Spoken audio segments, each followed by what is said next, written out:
வணக்கம் நண்பர்களே. ஸ்மார்ட் மணி அதிகமாக வாங்கிட்டு இருக்க 3 முக்கியமான பங்கு ரூ. 200 ரேஞ்சில் இருக்குங்க. அது என்ன அப்படிங்கிறத டீட்டெயில்டாக பார்க்க போகிறோம். அது வந்து ரீட்டெயிலர்ஸ் இன்வெஸ்டரோட ஃபேவரட்டாக இருக்குது. நாளைக்கு வந்து நிஃப்டி எப்படி ஓப்பன் ஆக போகுது, நாளைக்கு வந்து ஸ்விங்குக்காக என்னென்ன ஸ்டாக்ஸ் எல்லாம் ஃபோக்கஸ் பண்ணலாம், எல்லாத்தையுமே டீட்டெயிலாக வீடியோவில் பேச போகிறோம். இந்த video full and full education purpose தான். வாங்க வீடியோக்குள்ளே போகலாம்.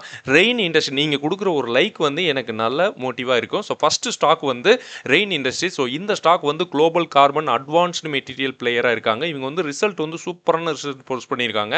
14% அவங்களோட சேல்ஸ் வந்து இன்க்ரீஸ் ஆயிருக்கு. அதே மாதிரி 116% அவங்களோட ப்ராஃபிட்டும் சர்ஜ் ஆயிருக்கு. ஸோ இது வந்து பெரிய மூவ் வருமா அப்படின்னு எல்லாரும் வெயிட் பண்ணிட்டு இருக்கோம். பட் ஃப்ரைடே வந்து எப்படி அதோட க்ளோசிங் வந்து எப்படி இருக்கு சார்ட்டை பார்த்தா உங்களுக்கு தெரியும். ஸோ இதில் வந்து நான் என்ன ஸ்பெஷாலிட்டியாக பார்க்குறேன்னா, ஸ்மார்ட் மணி தீமில் இருக்கவங்க அவங்களோட ஹோல்டிங்ஸ் பேட்டர்ன் வந்து கூட்டியிருக்காங்க. ஹோல்டிங்ஸ் அவங்க வந்து கொஞ்சம் அதிகமாக இருக்குது. பட் ரீட்டைலர்ஸ் வந்து அப்படியே தான் இருக்க மாதிரி எனக்கு ஃபீல் ஆகுது. பட் எஃப்ஐ வந்து கொஞ்சம் கம்மி பண்ணிட்டு அப்படியே ஸ்டடியாக இருக்காங்க.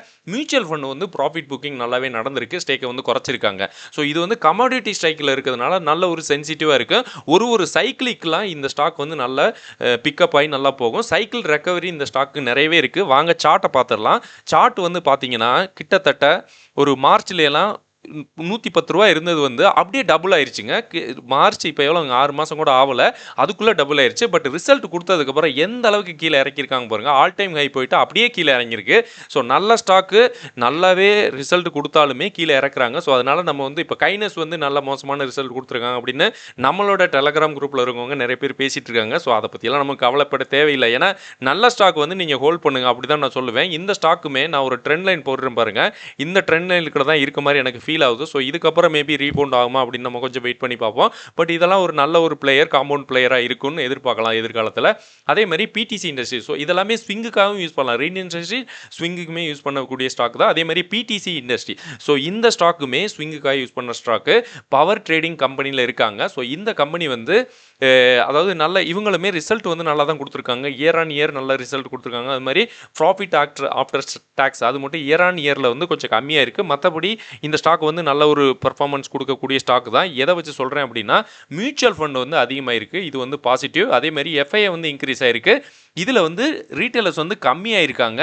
அதேமாரி ஸ்மார்ட் மணி தீமில் இருக்கவங்க அப்படியே தான் இருக்காங்க. ஸோ இவங்களுக்கு வந்து ஒரு ரெனியூவபிள் எனர்ஜி ஆர்டர்லாம் கிடச்சிருக்கு. சோலார் பவர் என்டிபிசி ரெனியூவபிள் எனர்ஜியிலேருந்து இவங்களுக்கு 1200 மெகாவாட் சோலார் பவர்லாம் இதெல்லாம் கிடச்சிருக்குன்னு சொல்கிறாங்க. ஸோ இந்த அரேஞ்ச்மெண்ட்லாம் இந்த கம்பெனிக்கு வந்து நல்ல பாசிட்டிவ் சென்டிமெண்ட் கிரியேட் ஆக நிறையவே சான்ஸ் இருக்குது.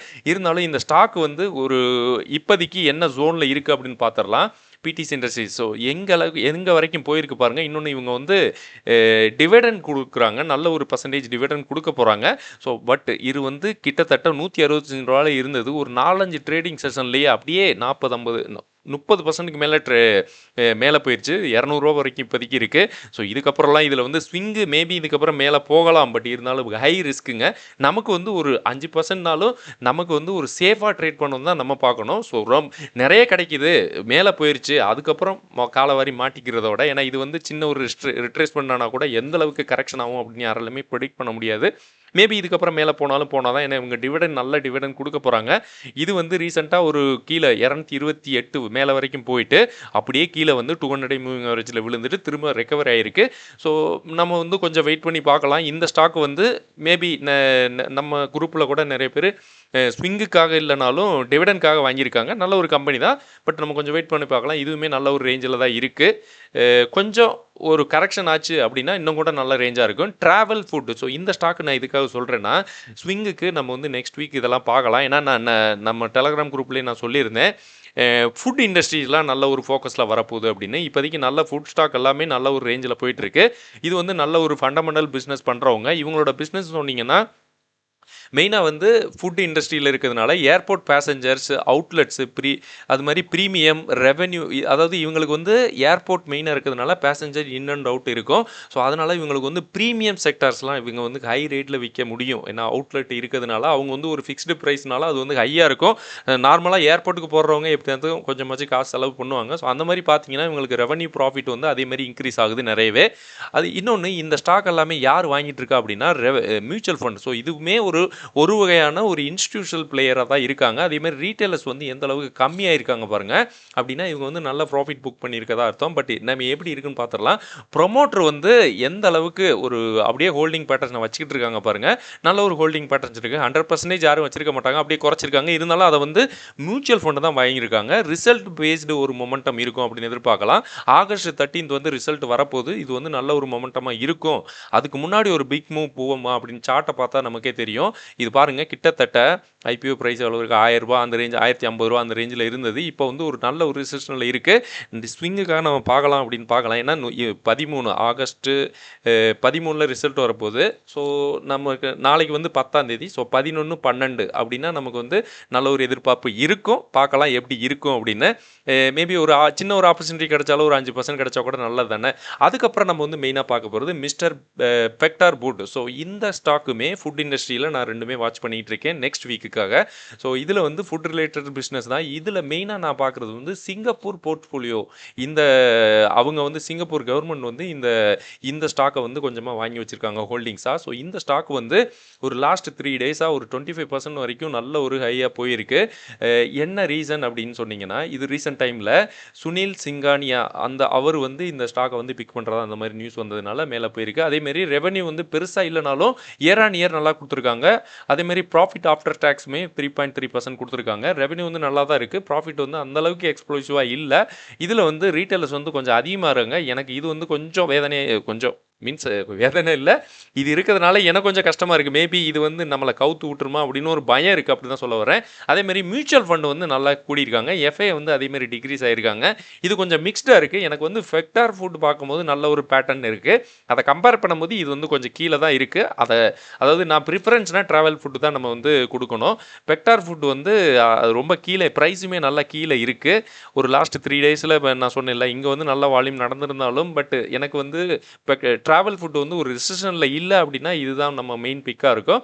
பட் வெக்டார் ஃபுட்டுமே அந்தளவுக்கு இன்னும் சர்ஜ் ஆகலை. நம்ம கொஞ்சம் வெயிட் பண்ணணும், பார்க்கணும். பட் 200 மூவிங் ஆவரேஜை கட் பண்ணிட்டு மேலே க்ளோஸ் ஆகிருக்கு. ஸோ அது வந்து பாசிட்டிவ் சென்டிமெண்ட்டாக இருக்கலாம் அப்படின்னு எதிர்பார்க்கலாம். அடுத்து வந்து பிசி ஜுவல்லர்ஸ். ஸோ இந்த ஸ்டாக்கை பற்றி ஒரு நண்பர் வந்து கேட்டிருந்தாரு. 10th ஆகஸ்ட் வந்து ரிசல்ட் கொடுக்க போகிறாங்க, பை மீன்ஸ் நாளைக்கு.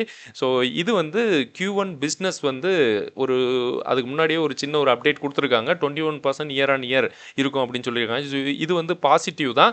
ஸோ இருந்தாலும் இதோட மேனுஃபேக்சர், ரீட்டைல், எக்ஸ்போர்ட் எல்லாமே இந்த ஜுவல்லரி பிஸ்னஸ் வந்து நல்லாவே இருக்குது இப்போதைக்கு. ஏன்னா கோல்டு ரேட்லாம் ஒரு பக்கம் இன்க்ரீஸ் ஆகிட்டு போயிடுது. டிஐஏ வந்து அவங்க இப்போ ஹோல்டிங்ஸ் வந்து மேபி இது ப்ராஃபிட் புக்கிங்காக அப்படின்னு கூட இருக்கலாம். பட் அடுத்த பக்கம் எஃப்ஐஏ வந்து நல்லாவே பாசிட்டிவாக கூட்டிகிட்டு இருக்காங்க. அதேமாரி ரீட்டைலர்ஸ் வந்து எனக்கு வந்து ஒரு ஃபிக்ஸ்டு பிளேயாக இல்லை. அப் அண்ட் டவுன் அந்த மாதிரி தான் எனக்கு தோணுது. ஏன்னா கொஞ்சமாக கம்மியாகுது, திரும்ப கூடுது. பட் ஸ்மார்ட் மணி தீமில் இருக்கவங்க அப்படியே தான் இருக்காங்க. இந்த ஸ்டாக்கை பொறுத்த வரைக்கும் சார்ட்டை பார்த்தா நம்ம முடிவு பண்ணணும். எஃப்ஐ வந்து ஒரு பக்கம் கூட்டினாலும் பட் ரீட்டைலர்ஸ் வந்து பிளே வந்து ஒரு மாதிரி இருக்க மாதிரி நமக்கு தோணுது. பட் பார்த்துடலாம். ₹9 இப்போதைக்கு ட்ரேட் ஆகிட்டு இருக்கேன். 200 மூவிங் ஆவரேஜ் பக்கத்தில் இருக்குது. எனக்கு தெரிஞ்சு இது ரொம்ப கீழே இருக்க மாதிரி இருக்குது. நல்ல ஒரு பையர்ஸ் இங்கே வந்து தெரியுது. அதுக்கு தக்கன செல்லர்ஸும் இருக்காங்க. ஸோ இதை வந்து பிரேக் பண்ணி மேலே போகணும். ஒரு ₹10 மேலே போச்சுன்னா நமக்கு என்ன அப்படின்னு பார்க்கலாம். நிறைய பேர் வந்து இந்த ஸ்டாக்கில் ரொம்ப கீழே இருக்குது, ₹10 இருக்குது அப்படின்னு நினச்சி வாங்குவாங்க. என்கிட்ட கேட்டால் அதாவது ப்ரைஸை பார்த்து வாங்காதீங்க, அந்த ஸ்டாக் மொமெண்டம் இருக்கான்னு பாருங்கள். எனக்கு தெரிஞ்சு நல்ல பையர்ஸ் இருந்தாலுமே இந்த ஸ்டாக் வந்து இன்னுமே பிரேக் அவுட் கொடுத்து மேலே வரணும். இந்த ஒரு ரெசிஸ்டண்ட்டை வந்து கட் பண்ணிட்டு மேலே போச்சுன்னா மேபி நல்ல ஒரு சென்டிமெண்ட் இருக்கலாம் வரும் நாட்களில்.